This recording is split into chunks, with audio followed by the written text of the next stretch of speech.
कांद्याला कवडीमोल भाव मिळत असल्यानं शेतकरी आक्रमक झाले। शेतकऱ्यांनी मुख्यमंत्र्यांना 1 रुपया पाठवलाय। 12 क्विंटल कांदा विकला, मात्र हातात फक्त वेदना उरली। त्यामुळे हे सर्व शेतकरी आक्रमक झाले।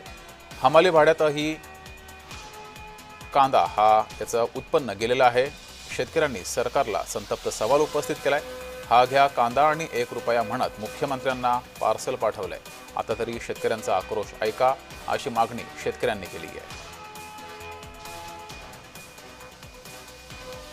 छत्रपती शिवाजी महाराजांच्या राज्यामध्ये बळीराजाची पिळवणूक कशा पद्धतीने होते याचं वर्णन मी त्या ठिकाणी त्या पत्रामध्ये केलं आणि सोबतच निषेध म्हणून 1 रुपया आणि 1 कांदा ही त्या ठिकाणी माननीय मुख्यमंत्री देवेंद्रजी फडणवीस यांना मी पाठवलेला आहे। आशा करतो की माननीय मुख्यमंत्री देवेंद्रजी फडणवीस हे नक्कीच कांदा उत्पादक शेतकऱ्यांना दिलासा देतील, कांद्याला योग्य भाव मिळवून देतील आणि शेतकऱ्यांच्या जीवनामध्ये आनंद फुलवतील अशी आशा या ठिकाणी व्यक्त करतो।